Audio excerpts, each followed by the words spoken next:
bate-papo hoje sobre cirurgia plástica. Ah, gente, adora esse tema, né? Claro, né? Quem que não gosta? Quem é que nunca se olhou no espelho e falou: ah, eu preciso dar uma puxadinha aqui, ou preciso tirar um pouquinho aqui, ou preciso colocar ali, ou enfim, alguma coisa a gente sempre quer mudar. E olha, vou fazer uma revelação aqui para vocês. Gente, o meu sonho dourado na adolescência era fazer uma redução de mama, porque eu era bailarina, e aí eu fui levando isso, e meu pai não deixava, e era aquela coisa, aquele sofrimento. Bom, depois que eu casei, qual foi a primeira coisa que eu fiz? Eu fiz a tão sonhada cirurgia plástica, e até hoje eu dou esse exemplo, porque às vezes a gente fica protelando uma decisão de fazer alguma coisa que te incomoda, e depois que você faz, você fala: ai meu Deus, por que eu não fiz antes? Por isso que a gente gosta muito de trazer o Dr. Márcio Grave, ele que é o nosso consultor na área de saúde, na área de cirurgia plástica. Tudo bem? Tudo, e você? Tudo bem? Tudo jóia. Viajou então, eu vi que você foi para congresso. Eu fui para congresso, para a Jornada Carioca de Cirurgia Plástica no Rio. E esse ano a jornada foi especial porque ela teve um congresso americano junto, que é o Cutting Edge in Rio, e que é famoso. Eu já fui em Nova York em 2012. Esse Cutting Edge é muito bom porque ele mostra os cirurgiões operando ao vivo e respondendo as nossas perguntas. Ai, que legal isso! Isso é muito bom. Isso todas as dúvidas de técnica, de como eles fazem, que os dois são super feras e craques em face e nariz, e foi o tema desse ano, que é o Daniel Baker e que é o Cheryl Aston, os dois que operaram e fizeram as cirurgias demonstrativas lá. Eu acho que nariz todo mundo é meio encanado, né, Márcio? O nariz, assim, a população tem muito receio de operar nariz, acha que dói muito. Eu ia te perguntar. Geralmente o pós-operatório é quase que indolor, com a medicação. Não posso falar que é indolor, mas o paciente tem pouca dor.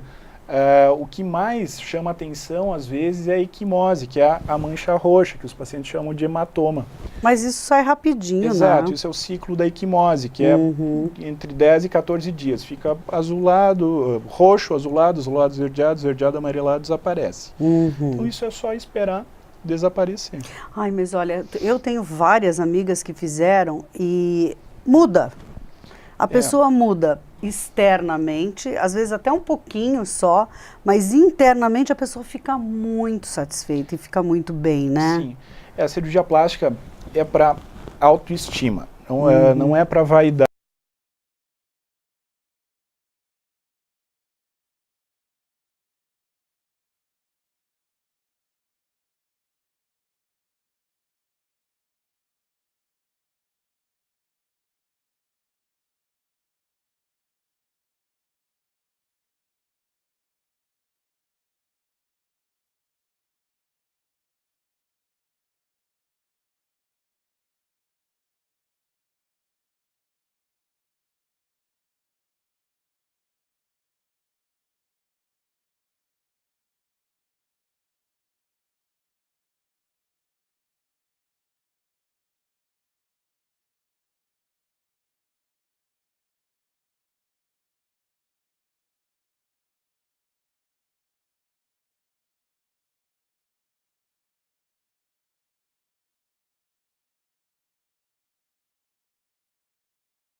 Face com cara de cirurgia plástica. Com cara de tartaruga. Com cara super esticada.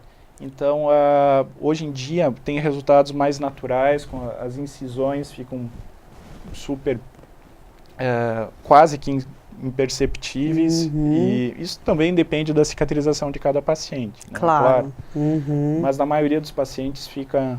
Você gosta de fazer face? Eu gosto de operar face, nariz e face, eu tenho muito prazer em em operar. É porque você é todo minucioso, né? Eu acho que é como se fosse uma escultura, não é? São vários detalhes, né, Fabíola? São passos que têm que ser seguidos e seguir as técnicas consagradas, né? Como eu falei, do Daniel Baker, que é um cirurgião que tem 8.000 faces já no currículo dele. Então, eu faço a maior parte das técnicas.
Roxo. Isso aí depende. Depende. Tá?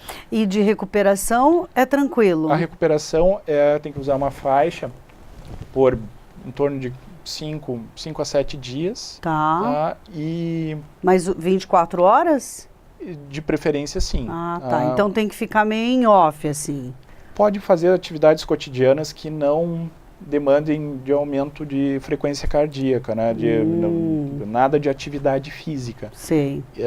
Mas tranquilo. A recuperação é bem tranquila. Tem que fazer drenagem linfática e liberação, prevenção de fibrose com fisioterapeuta no pós-operatório, tá? Como todas as lipoaspirações. Sim.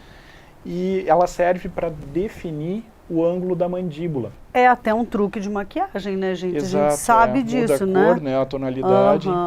Nariz também dá para fazer com maquiagem, né? Que é quando tem a base muito larga, afinada, né? Legal. E quando é o lifting, aí demanda quanto tempo de repouso? É um pouco mais do que a lipo? Conforme o caso também, Fabiola, tem que saber o que tem um mini lifting, que é incisão menor, o lifting só para o pescoço, tem o lifting posterior, que é aqui na região cervical, quando o paciente tem a pele muito enrugada aqui na região cervical, às vezes, geralmente devido ao dano solar, tomou muito sol, pegou muito sol, e dá para fazer o lifting até aqui na região cervical. Depende Dá para arrumar tudo, caso. Então? Dá para arrumar tudo. A plástica sempre tem jeito, né? Nunca, na cirurgia geral, durante a residência de cirurgia geral, sempre falavam assim, nunca vi não fechar na plástica, uma região, porque a plástica sempre dava jeito. Qual que é a maior queixa da mulherada? Assim, a parte inferior ou é a superior? Porque mulher é complicado, né? Porque às vezes aí tem o pé de galinha, né? Que a gente fala popularmente conhecido, né? Exato. Hoje em dia o terço superior, as rítides perioculares e a região da testa, a região frontal, a gente trata com botox, com toxina botulínica. Para prevenir, para não ter as rugas. Antigamente era necessário fazer o lifting coronal, que era a incisão dentro do cabelo. Eu lembro que era uma coisa meio complicada. Assim. Mas hoje em dia não está chegando a esse ponto. Então, com toxina botulínica, previne a formação das rugas. Mas aqui não tem como colocar, né, uma toxina botulínica e dar uma... Para determinadas regiões, como o queixo, por exemplo, aqui no queixo, às vezes tem aquele queixo que parece os americanos chamam de um caroço de pêssego, que ele é todo enrugadinho. Aí sim, aí pode aplicar a toxina botulínica, mas o botox ele não faz lifting da região inferior. A principal queixa é o terço médio e o inferior da face. Né? A lipoaspiração a laser, ela tem a vantagem de ser menos traumática do que a lipoaspiração tradicional. Por quê? Porque a cânula é mais fina e não causa tanto trauma aos tecidos como a lipoaspiração tradicional, uma cânula mais fina, e o laser ele é seletivo para quebrar a célula da gordura. E, além disso, tem o efeito de produzir mais colágeno na derme profunda. Então, essa é a grande vantagem. Como eu falei, não adianta só retirar a gordura e ficar com aquela pele sobrando. Então, para casos de flacidez leve do submento da região cervical, é indicado fazer a lipoaspiração a laser. Tá? A gente tem tido assim, muitos elogios do teu quadro, né? Tem sido muito bacana. Agradecemos a participação do Dr. Márcio Grave mais uma vez aqui no nosso quadro de saúde.